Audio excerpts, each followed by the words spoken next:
മണ്ണിന്റെയും കീടനാശിനിയുടെയും മണമായിരിക്കും.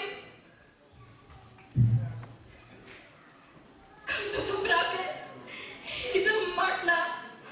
ഈ ഒരു പിടി മണ്ണ് ഞങ്ങൾക്ക് വേണം. ഇതിന്റെ മണം കേട്ട് വേണം ഞങ്ങൾക്ക് മണ്ണം പോലെ ഉറങ്ങാൻ. പോകാം.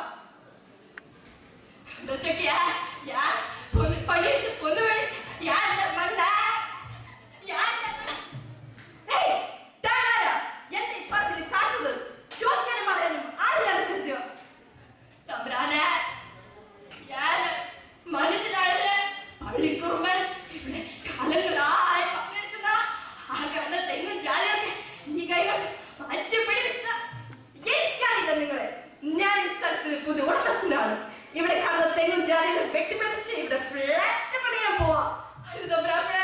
ആ മരങ്ങൾ നശിപ്പിക്കരുത്. എന്റെ ജീവനായ മരങ്ങൾ ഞാനെന്റെ തുമ്പ കൊണ്ട് പഴയിട്ട് പൊന്നുവിളയിക്കാം. തുമ്പ തൂമ്പ അതല്ല ചിലകൊണ്ടിൽ കൊണ്ടുപോലേക്ക് വരും തലമുറയെ കാണിക്കാം. സെക്യൂരിറ്റി ഏൽപ്പിച്ച് പുറത്താക്ക്. ഇവിടെ പഠിച്ച് യന്ത്രങ്ങളുള്ളപ്പോഴാണ് ഒരു കർഷകൻ ആ ജെസിബി കൊണ്ട്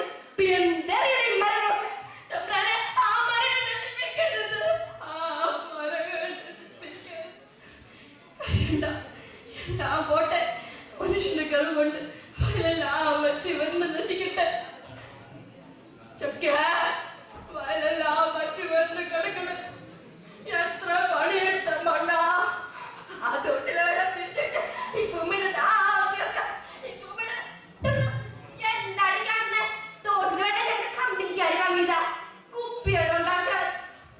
അപ്പോ കൃഷി ചെയ്യാൻ വേണം. എന്നിട്ട് കൃഷി തമിഴ്നാട്ടിലെ പച്ചക്കറിയും വരുമ്പോ ഇവിടെ ആർക്കടെ കൃഷി ചെയ്യാൻ നേരം? മൂപ്പിൽ സ്ഥലം ഒരു കൃഷിക്കാൻ എങ്ങും പണിയില്ല, വയലില്ല, എല്ലാം കാടുകളാ. കോൺക്രീറ്റ് കാടുകൾ. കൂലിത്തൊഴിൽ ചെയ്യാതെ പണിയെടുക്കാതെ എങ്ങനെയാ ജീവിക്കാൻ പറ്റാ? ഒരു ചാർപ്പാക്കളൊക്കെ വിളിക്കാതെ എന്താ ഒരു കാറ്റ് ചേർക്കാ? ഇത് വൃക്ഷക്കാരല്ല, അവര് നമ്മെ വിളിക്കുന്നതാ. കൊടുക്കാറ്റാ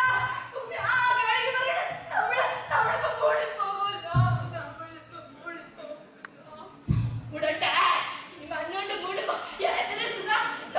നമ്മൾ കണ്ണിന്റെ പക്കടല്ലേ പണിയെടുത്ത് പൊന്നടിച്ച മണ്ണിലേക്ക് ഭൂമിദേവി വിളിക്കാതെ ഈ മണ്ണിന്റെ വിശുദ്ധി കുറച്ചെങ്കിലും ബാക്കി നിൽക്കുമ്പോ നമുക്ക് പോകാം നമ്മുടെ മണ്ണിലേക്ക്.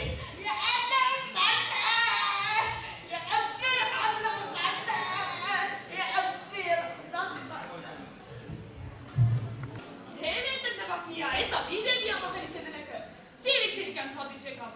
എന്നാൽ രഘുവംശത്തിന്റെ രാജപത്നിയും ജനകപുത്രയുമായി എന്നെ സ്പർശിച്ചാൽ നിനക്ക് ശിക്ഷ മരണം തന്നെ. 1000 അക്ഷാരങ്ങൾക്ക് നടുവിൽ ഏത് പാതാളക്കോട്ടയിൽ നീ വസിച്ചാലും അമൃതം കഴിച്ചവനെങ്കിൽ കൂടി ബ്രഹ്മാസ്ത്രം കൂടുതൽ ആക്ഷൻ. ചേച്ചി അഭിനയിച്ച നാടകങ്ങളെ കുറിച്ചും അല്ലെ കഥാപാത്രങ്ങളെ കുറിച്ചും പറഞ്ഞു. 25 വർഷമായി അഭിനയിച്ചുകൊണ്ടിരുന്ന ചേച്ചിക്ക് എന്തെങ്കിലും മറക്കാൻ പറ്റുന്ന അനുഭവം? അന്ന് ഏറ്റുമാനൂരായിരുന്നു നാടകം. എന്റെ ജീവിതത്തിലെ ഏറ്റവും നല്ല ദിവസമായിരുന്നു. റൂമിലേക്ക് ആരാധകരുടെ തള്ളിക്കയറ്റം.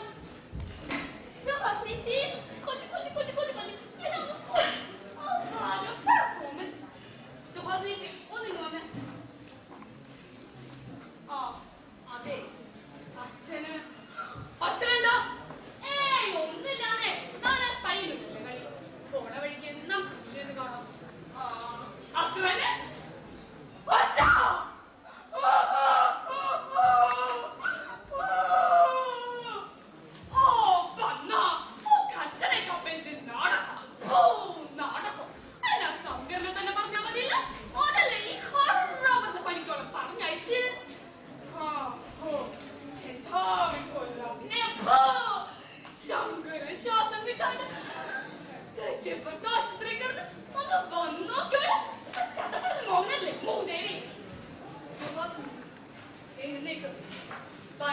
വണ്ടി അച്ഛാ, എന്നെ സഹായിയായ മക്കളെ ശപിക്കലേ അച്ഛാ, ശപിക്കലേ. വാസേട്ടാ, എന്റെ അച്ഛൻ ഇന്നത്തെ കളി ഒളിഞ്ഞൊരുങ്ങി പോണേ. നിത്യത്തിന്റെ ഇവിടെ തന്നെയല്ലേ?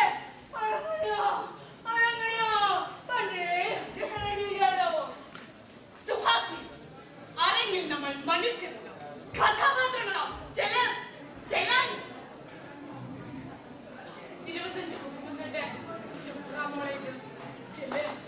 ഹലോ ഹലോ ഹലോ, നാടകം ആരംഭിക്കും. കളിപ്പാന്ന കാലത്തോളം എന്റെ പ്രാണപ്രഹസ്യോടൊത്ത് ജീവിക്കണമെന്നാണ് നമ്മുടെ ആഗ്രഹം. അതിന് ഈ എളിയ സുൽത്താൻ ഭവനയ്ക്ക് എന്താണോ തരേണ്ടത്?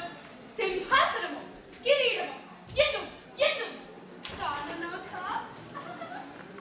അങ്ങേക്ക് ആ പ്രിയപ്പെട്ട ഗസൽ ഞാൻ മുറി തരട്ടെ.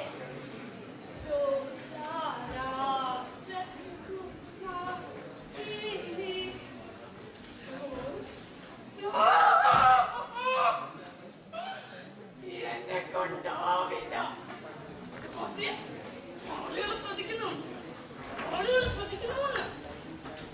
മികച്ച നടിക്കുള്ള സംസ്ഥാന അവാർഡ് നേടിയ ഒരു കലാകാരിയുടെ ജീവിതവും നാടകവുമാണ് നിങ്ങൾ കേൾക്കുന്നത്. എന്നാൽ 2 വർഷങ്ങളായി ഈ കലാകാരിയെ നമ്മൾ നാടകവേദികളിൽ കാണാറുണ്ട്. ഇവരെ കുറിച്ചുള്ള ഞങ്ങളുടെ അന്വേഷണം മറ്റൊരു ജീവിത നാടകവേദിയിലേക്ക് എത്തിച്ചേരുന്നു. എണ്ണമായിട്ട് സീക്രട്ട് ക്ലാസുകളിലേക്കെല്ലാം കഴുകുമ്പോ കേരളത്തിൽ നീ പെറിയ നാട്ടിൽ വർഷങ്ങളായി നടിപ്പത് എണ്ണം വെച്ചോ. எங்க வேலை செய்த கூலி கண்டிப்பா கிடைக்குமா? அல்லனா சேர்த்த முதல்லைக்கு தேடி போகணும். தெரியுமா தெரியுமா முதலாளி?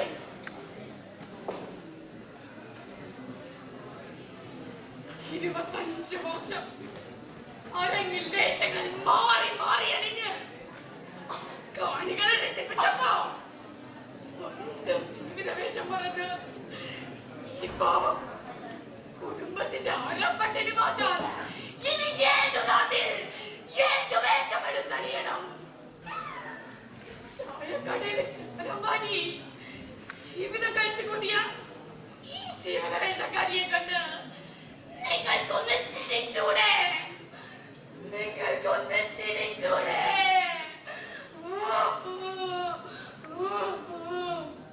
കലാകാരികളുടെ കണ്ണീർ കഥ ഇനിയെങ്കിലും അവസാനിക്കട്ടെ. നന്ദി.